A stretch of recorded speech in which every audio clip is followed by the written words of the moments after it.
porque no quiero perder un minuto. Lo tenemos hoy a Roberto Feletti en el estudio. ¿Cómo te anunciamos? Estábamos charlando fuera del aire. ¿Cómo estás, Roberto? ¿Todo bien? ¿Qué tal? Buenos días a todos y todas los que nos están escuchando. Bueno, muchas gracias por venir, antes que nada. Por favor. Estás presentando el libro, tenemos un montón de temas para hablar. Ahora les voy a contar de qué estábamos hablando fuera del aire. De Macri a Milei, el país inviable de las élites argentinas, el libro que está presentando Roberto Feletti. ¿Hay Feria del Libro? Sí. Feria del Libro, 10 de mayo, Salón Ernesto Sábato, a las 20:30 horas, sábado 10 de mayo. Los espero a todos y todas. Perfecto, perfecto. Y realmente parece un país inviable, por lo menos donde estamos parados ahora, ¿no? Y esto nos genera mucho desánimo. Estamos hablando de eso, de qué difícil es pensarla hacia adelante. Es muy difícil pensar una élite que lo único que concibe es valorizar financieramente los excedentes y llevárselos. Digo, el ejemplo palmario de un fracaso de un modelo conservador, inclusive, sí. El de Macri. Macri, uno de ellos, recibió apoyo internacional, 65.000 millones de dólares, el mismo ministro que está hoy, con fondos, un país desendeudado, y no pudo afirmarlo, no pudo afirmarse. Inclusive los empastó a todos en la causa de los cuadernos, armó. Digo, no pudo disciplinar a la propia élite. Sí. En 2 años entró en una crisis con el fondo y le sirvió para condicionar el gobierno del Frente de Todos, que tampoco pudo afirmarse a pesar de tener superávit, pudo dialogar, me tocó a mí dialogar inclusive. Te tocó una difícil, muy ¿no? difícil. Porque yo me imagino que mirás para atrás y todavía debes estar, no sé si decir lamentando, porque no es la palabra, no dependía de vos exclusivamente. No dependía. Al contrario, o sea, vos tenías iniciativas que no pudiste. Fracasaba una propuesta de diálogo y acuerdo donde vos pudieras tener política de ingresos y política de precios. Claro. Y la regulación inicial que nosotros hicimos de congelamiento, que funciona 3 meses, te baja la indigencia, o sea que no es real que la regulación no funcione. Sí, funciona, claro. Pero, digo, la cohesión para enfrentar a esa élite es la que falla. Y esa élite a su vez no se autorregula ni arma un modelo de país. Esto que estamos viviendo hoy, Caputo llevó el superávit comercial del 2024 al mismo nivel de reservas que teníamos nosotros en el 2023, a pesar de haber hecho un ajuste monumental, un superávit comercial de 18.000 millones de dólares, un blanqueo de 23.000 millones de dólares, y quedó, si no viene el fondo, en marzo a rescatarlo como un bombero, vuelve a la misma situación y volvemos a una crisis externa. Sí. Y esto que le pusieron ahora los 12.000 millones de dólares le pueden durar 6 meses. Sí, ¿cuánto lo escuchábamos ayer a Caputo diciendo que tiene una sorpresa? A mí me genera miedo escuchar que Caputo tenga a mí también. Una sorpresa que tiene que ver con... es un problema también de nosotros, que Caputo pueda volver a ser ministro. Después de lo que hizo en el 2016. Habla de nosotros, claro. Habla de nuestro fracaso como movimiento nacional y popular también. Totalmente. Pero bueno, él dice que es una medida para que circulen mayor cantidad de dólares, para que se puedan utilizar dólares, habla de la remonetización. ¿Qué es? Y aparte, ¿cuántos dólares tenemos nosotros para echar a andar una medida, digo, que bueno, yo creo que ellos han presionado y están presionando sobre los sectores de ingresos medios que en su momento atesoraron dólares como forma de ahorro, no los culpo, en mejores oportunidades, y que tienen que deshorrar para sostener su vida diaria, sostener el imaginario de seguir siendo clase media, digo. Yo creo que lo que está haciendo Caputo es facilitar que los dólares ahorrados que están en caja de seguridad, vulgarmente se dice en el colchón, empiecen a circular de nuevo y uno pueda pagar en dólares. Sí. Igual ya mucho circuló. Yo me acuerdo de gente que iba y festejaba porque pagaba con dólares en Diarco. O sea, qué infelices. Estás gastando los 2 mangos que tenés. Bueno, lo que está promoviendo en estos momentos es eso, una bimonetización de la economía que ya existe. Pero bueno, ahora el dólar, que todavía era una moneda de ahorro, se vuelve una moneda transaccional. Entonces empieza a circular transaccionalmente y con eso ir desmonetizando parte de la economía. Algunos dicen que es un paso previo a la dolarización. Yo tengo alguna duda sobre eso porque las condiciones no están dadas, pero evidentemente la desesperación que tienen las élites por atesorar dólares los lleva a eso, a producir ajustes y que las capas medias hoy desahorren los dólares que tienen y los circulen, que ya lo vienen haciendo. No voy a ser muy creativo, aunque puede que sí. Agarro el libro de Macri a Milei, de Roberto, que me acaba de llegar, y la primera pregunta en la contratapa dice: ¿qué une a los gobiernos de Macri, Fernández y Milei. Y yo quiero hacer la pregunta con énfasis en Fernández. ¿Cuáles son las continuidades que entre dos gobiernos neoliberales tuvo un gobierno peronista en materia económica? Y bueno, creo que el principal problema que tuvo, si bien es cierto que hay atenuantes como la pandemia, digo, para ponderar adecuadamente el tema, es que no abordó el problema de la deuda heredada del modo que debió haber sido abordado. La ruptura de Máximo Kirchner en diputados, la firma de Guzmán, ese es el nudo del problema. La ruptura de Máximo Kirchner en diputado, lo que expresa políticamente, no lo hace del globertengo, pues sí políticamente, claro. Que Argentina es inviable en este marco. Esa es la inviabilidad, digo. Y ahora vas a tener más deuda del fondo. Entonces, esta lógica en la cual la deuda le queda al Estado, o sea, nosotros, y los dólares se los llevan un grupo, es la que hay que romper. El gobierno de Alberto Fernández tuvo la oportunidad, porque la pandemia le dio también la oportunidad de acumular un superávit comercial grande. Ese es el tema, ¿no? Porque cuando yo recién decía, cuando mirás hacia atrás y tuvimos, la pandemia era la mejor excusa. La tuvo. De hecho, en favor de ese gobierno, por cuidar vidas, la economía cayó mucho, cayó 10 puntos, pero al otro año se recuperó los 10 puntos. O sea, fijémonos la vitalidad de la economía argentina. Y a fines del 2022, el PBI de la Argentina ya había recuperado la pandemia y lo perdido con el macrismo. Entonces digo, había condiciones para un escenario mejor. Ahora, si vos no atesorás dólares en Banco Central, no te plantás en una discusión con el fondo en serio, digamos, había cosas mínimamente, y Cristina eso lo hizo con el tema buitres. Vos te podías haber presentado ante los foros internacionales, inclusive el Tribunal de la Haya, cuestionando la deuda que dio el fondo. El fondo le dio una deuda por sobrecuota, por más de lo que la Argentina necesitaba para ese tipo de crédito. O sea, lo que a Argentina le hubiera correspondido eran 23.000 millones de dólares, le dio 45.000. No se cumplieron las metas de estabilización, es decir, no se estabilizó la economía y los dólares no estaban en el Banco Central. No se cumplieron los pasos legales en cuanto al Congreso y el paso por el Congreso de la deuda. Es decir, había un conjunto de elementos que Argentina pudo haber presentado para enfrentar la presión del fondo. Claro, totalmente. Bueno, ahora tenemos más de esos elementos. Ahora, ¿no? Tenés pero, al infinito y más allá. Pero como tenés que chicos, tener a alguien. Pero el problema es un problema de poder político, claro, de decisión y voluntad. Hay que plantarse ahí.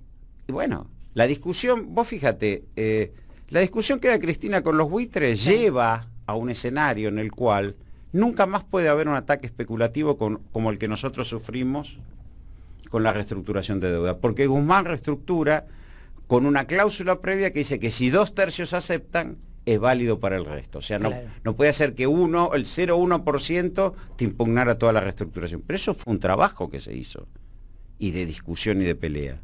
Bueno, yo creo que el arranque del gobierno debe haber sido un enfrentamiento con el fondo, con toda la legitimidad de estar recién elegido en primera vuelta, 48. Claro. Sí. Y plantear esto,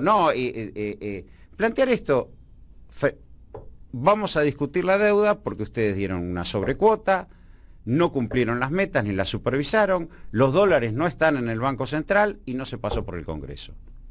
Tenías todo. Y ahí podías discutir. Sí. Probablemente hubieras tenido que aceptar algo, tampoco... Sí. Pero entrabas en un proceso de discusión. Y lo mismo con los acreedores privados. Pero aparte, el contexto de la pandemia también... No digo que Alberto se tenía que haber ido, como hizo Rodríguez, al Congreso y gritar el default, pero tenía que haber planteado esta discusión. Sí. No, digo que después el contexto de pandemia, cuando llega la pandemia, también te daba margen incluso para sumar voluntades con otros países. Consensos sobre eso. Se hubieran cerrado consensos. Se hubieran cerrado consensos latinoamericanos. Que lo que estaba pasando era un disparate. ¿Cómo le van a dar 45.000 millones de dólares y en 2 años no hay $1? Sí. Y no estabilizaron la economía.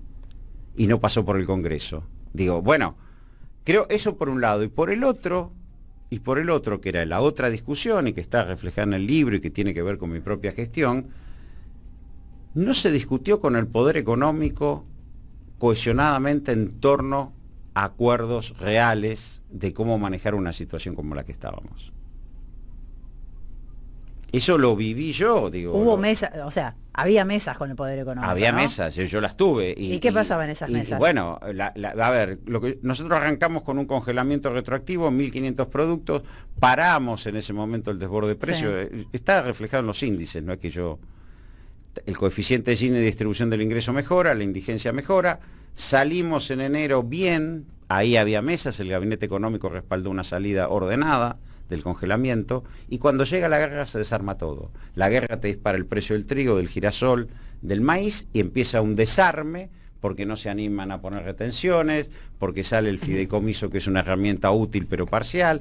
Empieza todo un proceso donde el poder económico dice, la guerra, al demonio con los acuerdos de pan, al demonio con los acuerdos de forraje, al demonio con todo tipo de acuerdos de carne. Digo, bueno, esta discusión el gobierno no la aborda cohesionadamente. Entonces vos tenés un escenario donde, a pesar de que hay crecimiento económico, y Cristina lo dijo, que no se lo apropien cuatro vivos, el salario está en 43, 44% del PIB. Por debajo inclusive de Menem, que tenía 47. Claro, no, los números son terribles. Ahora, hay un problema económico, pero ante todo hay un problema político, Hay un problema ¿no? político de la élite, porque hasta si uno comparara a las élites, como fue la generación del 80, no es que la voy a elogiar, pero había una visión de país. Claro. Y la inserción en el Imperio Británico era una inserción discutida. Claro. De hecho, preservaron la propiedad de la tierra. No fue menor. Quiero decir, no se entiende cuál es la lógica de aglomerar excedentes, y esa es la presión de precios, y la está teniendo el propio gobierno, el 3,7 de marzo y la que va a tener en abril. De aglomerar excedentes de precios, valorizarlos financieramente y llevárselos. Y recurrir al endeudamiento del Estado, que termina en una quiebra, porque esto termina en una quiebra del Estado argentino. Pero te llevo a una discusión un poco más profunda, que me parece que también tiene que ver con el país inviable que proponen las élites, que siempre se habló de la existencia de una burguesía nacional, ¿no? De un empresariado que en algún lugar de su profunda alma tendría algún tipo de intención de desarrollar el país en vista incluso de sus propios beneficios, ¿no? Y la verdad es que a vistas de lo que ha sucedido en la historia, cada vez descreo menos de que exista un empresariado nacional. Quizá hay sectores pymes que tienen la defensa del trabajo y de la producción nacional como sus banderas, y bienvenidos sean, pienso en la CGE de Bar Helvar, ¿no? Pero de esa parte, hasta ahora, los empresarios se posicionan en la expansión de su margen de ganancia, no importa el viento que sople. Es maximizar el margen de ganancia, no importa cómo. Y el peronismo sigue teniendo alguna rémora de pensar que va a encontrar ahí un interlocutor válido para pensar un país en común. ¿Cómo se hace? Bueno, ahí tenés un problema político que efectivamente... vos vas a buscar una alianza de clases que no existe, con lo cual te podría retrotraer a una visión más clasista o de clase trabajadora, que es lo que el peronismo no logra o no debate. Vos, en Brasil, por eso te digo, Brasil, a ver, Bolsonaro pudo haber sido peor que Macri, si querés. Ahora, no le hizo el daño a Brasil que Macri le hizo a la Argentina. Es decir, Bolsonaro dijo, yo voy a privatizar Petrobras, yo voy a cerrar el Banco de Desarrollo, yo voy a abrir la economía. No pudo. ¿Por qué? Bueno, porque hay una cohesión empresarial que tiene 80 años de política industrial y no está tan apoyada probablemente también, digámoslo, por sectores de las Fuerzas Armadas, que le habrán dicho, esto no. Y sorpresivamente se junta una élite política, lo sacan a Lula a la cárcel y crean las condiciones para que pueda disputar la presidencia. Digo, fíjate Brasil, 80, 90 años de política industrial. Está bien, alguien me va a decir, sí, también es cierto que negociaron con Lula, 3 veces le frenaron la elección, después aceptaron que un obrero industrial fuera presidente, bueno, funcionan. Ahora, en Argentina, el peronismo está buscando ese acuerdo que no está.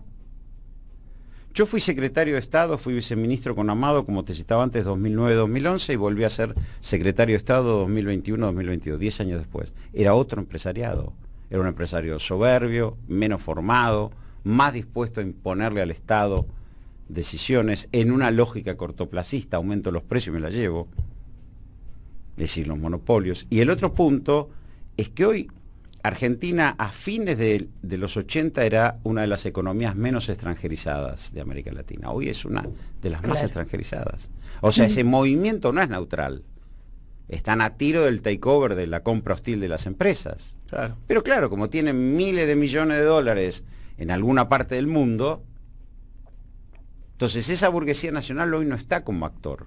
Porque, insisto, Macri pudo haber sentado un modelo conservador con una pauta distributiva regresiva en contra del salario, que el salario no financie el consumo, sino financie la inversión. Parte es el modelo brasileño, en algún punto. Y tuvo el apoyo internacional para hacerlo. Y era uno de ellos. Sí. Y es más, se terminó peleando con ellos por negocios y mercados. Bueno, eso da la pauta de la degradación. Si no lo logra él, no lo logró él, era uno de ellos que venía de... 65.000 millones de dólares de apoyo del sector externo, recibe un país desendeudado. Son lecturas que sí o sí me parece tiene que hacer un próximo gobierno o peronista o del campo popular. Yo creo que el gobierno de Alberto Fernández, el gobierno del Frente de Todos, desperdició algunas oportunidades importantes. Una, efectivamente, el acompañamiento popular que tuvo, la cuarentena, la pandemia, lo que eso supuso, gente que se bancó perder económicamente en función de mejorar, que no hubiera daño en vida.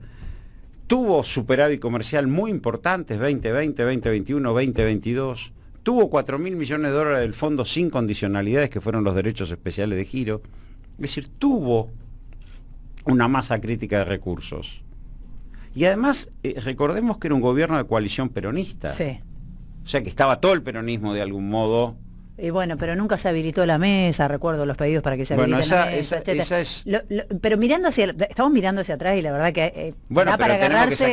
Tenemos que sacar, no, yo no me quiero, digamos, el libro lo que trata de plantear, o lo que yo traté de plantear, y por ahí no lo logro, es esta alerta sobre lo que es el funcionamiento de la élite. Sí. Que gran parte de la inviabilidad argentina, gran parte de las crisis externas de la Argentina, tiene que ver con la relación de la élite con el Estado y la incapacidad que tiene el movimiento popular de poner un coto a eso, aún después, porque volvemos a Brasil, Bolsonaro está con causas, juicios. Sí. Está vedado de su participación política en elecciones. Bueno, Caputo volvió a ser ministro. ¿Cómo nos explicamos eso? Es una locura absoluta. Pero yo lo que te quería preguntar, que agradezco, me parece, la palabra de Roberto Feletti, una de las más interesantes para revisar lo que pasó, sobre todo en los años de Alberto Fernández. Y trato de aportar la gestión también, ¿no? Aunque siento que a veces es un poco eso, ¿no? Cuando tomás conciencia de la oportunidad que tuviste, es un poco agarrarse de los dedos con la puerta una y otra vez, pero me parece un ejercicio necesario. Además, ahora tenés crisis de hegemonía, que te cito dos cosas que incluso yo lo hablaba con los empresarios a fines del 2022, pues, segundas líneas o empresas medianas. Bueno, miren, tienen un vector de competitividad que no tuvieron nunca, que es mano de obra barata, es decir, salario barato en dólares. Sí. Que eso siempre lo vetó el peronismo, no hay competitividad de la mano de obra, lo cual es correcto que lo haya hecho. Obvio, no somos Bangladesh, digamos. No, por eso, no quiero nombrar ningún país para que no... Por respeto a los compañeros de Bangladesh. Pero competitividad de la mano de obra. Y avanzabas, gracias a Vaca Muerta y lo que se había hecho, en tener competitividad con la energía. Dos vectores de competitividad. Digamos, los costos son tres, los insumos, la mano de obra y la energía. Tenías dos. Y tenías un escenario internacional que por la crisis de hegemonía de Estados Unidos iba a tener durante un tiempo largo precios internacionales relativamente altos, que podían bajar un poco pero que no se iban a desplomar. Entonces tenías costos competitivos, precios internacionales sostenidos, estaba todo dado para un escenario de despegue ordenado, incluso en discusión con los trabajadores, digo. Bueno, escúchame, Roberto. Y fracasamos. Quiero recordarles que tengo aquí en mis manos de Macri a Milei, el país inviable de las élites argentinas, de Roberto Feletti, que acaba de publicarlo. Anoto, próximo gobierno del campo popular. Tiene que plantársele al Fondo Monetario Internacional. Pero eso no hay duda. Tiene que pensar el perfil del empresariado, y si Macri no pudo, menos vas a poder vos. Tiene que tener algunas cuestiones en claro. Ahora, quiero hablar de la cuestión política, de la cuestión política, porque por Milei, a mí lo que más a mí lo que más me cuesta imaginar, no solo a mí, me leo los oyentes y estoy segura que van por ese lado también, es cómo se sale de la fragmentación política y se logra efectivamente un gobierno con cohesión eso política. Eso te escribí otro libro y no sé si puedo. Vos me preguntás sobre la existencia de Dios. Ay, qué difícil. Ahora debería ser tan difícil. Tenés un montón de motivos para que exista la cohesión política. No debería ser tan complicado. Pero no está planteado hoy. Porque, y no quiero situarme, digo. Mirá, el peronismo cuando fue desalojado del gobierno en democracia, ¿no? No No con bombas. No con bombas y con Perón vivo. En democracia resolvió, para bien o para mal, el proceso político votando de algún modo. En internas son elecciones generales. Cafiero se fue por afuera y le sacó la lapicera a Herminio. Después Menem le gana la interna a Cafiero, que todos esperábamos otro final y terminó así. Sí. Después en el 2003 hay 3 candidatos peronistas, Rodríguez A, Menem, Néstor. El emergente de Néstor surge de ahí. Y Néstor se saca de encima a Duhalde, se la saca a Chiche con Cristina. Después Massa expresa un sector del empresariado, si querés llamarlo burguesía nacional, y rompe en el 2013. Después Cristina rearma el Frente de Todos a partir de ganar la provincia a Randazzo y a Massa. ¿Y Es decir, Alberto? siempre hubo un proceso donde las representatividades se dirimieron. En algún momento votando de algún modo. Tiene que suceder eso, claro. Y tiene que suceder eso. Y en ese punto yo, la verdad que como emergente lo veo a Axel, no, digamos, para bien o para mal, algunos podemos discutirlo mucho, el trasvasamiento generacional que hace Cristina. Bueno, el emergente más interesante de ese trasvasamiento Pero yo generacional creo, es no Axel. escucho a nadie que dude de que el emergente sea Axel. Digo, más allá de la interna, no escucho a nadie. No pareciera. ¿Sí? No, No, porque no sé. cuando vos le preguntás quién En los es la figura, hechos. y te dicen, sí, pero, en todo caso, ¿no? Sí, pero hay que entender, y es muy importante entender hoy, que el gobernador está sufriendo un embate nacional virulento. Incluso llegó Milei a decir Muy públicamente virulento, la intervención, con recorte de fondos. Mm. La legislatura no le ha dado las herramientas económicas, ni presupuesto, ni ley de emergencia, ni autorización de endeudamiento, ni ley impositiva, 4 leyes.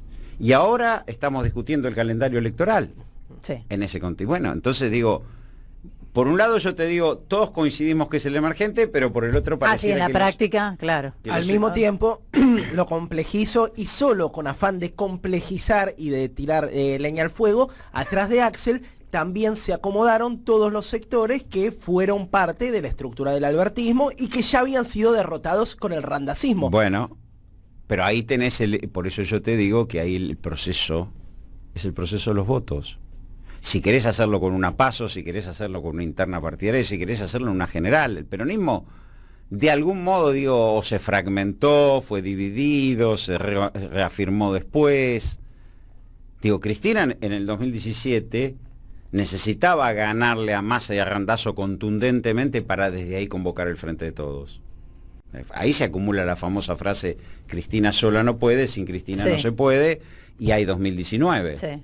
Bueno, y hubo. Quiero decir, me parece que estas discusiones no se pueden negar. Ahora, que se acomodan sectores que estuvieron detrás, y algunos sí, otros no, qué sé yo, no sé. También están, el gabinete de Axel es plural, digo, Sí, sí, no hay duda de Sí, eso. no, están todos los espacios. están ahí, todos ¿no? los espacios ahí Está la representados. Cámpora, está Por el eso. Frente Renovador. Por eso, con suertes varias, con luces y sombras. Bueno, pero digo, dos cuestiones. Evidentemente el peronismo no puede seguir haciendo lo que hizo, y el ejemplo del Frente de Todos es un ejemplo de que los límites que hay en la Sí. relación con una élite que es predatoria, bueno, y con un Fondo Monetario Internacional que lo apoya explícitamente, esa predación. Hay una crisis de hegemonía en el mundo, siempre en las crisis de hegemonía a Argentina no le fue mal. Y por último, y no es para hacer antinorteamericanismo, pero siempre nosotros estuvimos muy divorciados de los norteamericanos, Sí. muy divorciados. Ni la Alianza para el Progreso, ni el Consenso de Washington, Ni ni el Bragg. ALCA fueron digeridos por la Argentina. Es más, siempre vinieron los europeos que se hicieron Bueno, cargo. ahora tenemos un desfile, ¿no? Fíjate que ayer no hubo ninguna noticia de la visita norteamericana, casi que no pasó desapercibida absolutamente. pasó en los medios de desapercibida. Y comunicación. de hecho tiene una escala en Ushuaia, ¿no? No, ya lo hemos dicho acá, Sí. no es casual que el jefe del Bueno, es Comando un Sur intento venga a desde la Ushuaia. Segunda Guerra Mundial de Estados Unidos hacer un pie en Argentina que nunca pudo. Digo, la Alianza para el Progreso hubo capital industrial, pero la mayoría eran automotrices europeas. En las privatizaciones vinieron los españoles y los italianos. Por En el eso, no al por ALCA, eso esperamos, Roberto, que puedan organizarse muy rápido. y el las- peronismo Sí. necesita Pues si no hay reacción, estamos realmente... debate y votos. Sí, muy, muy complicados. Roberto, estamos repasadísimos de horario. Perdón, ¿eh? No, por favor, muy interesante Podríamos escucharte. estar una hora más Yo también. creo que tranquilamente podríamos una hora más. Te esperamos de nuevo cuando vos quieras. Recordame cuándo vas a estar en la feria. el 10 de mayo, sábado 10 de mayo, 20-30 horas, sala Ernesto Sábato, presentamos el libro. Muchísimas gracias. Acá No, te llegan gracias un montón por la de saludos. oportunidad que me dieron. Pedro Peretti te está escuchando, te mando un abrazo grande. Bueno, te están llegando un montón de mensajes. Bueno, muchos me oyentes alegro. también. Mandale un abrazo a Pedro, gran amigo.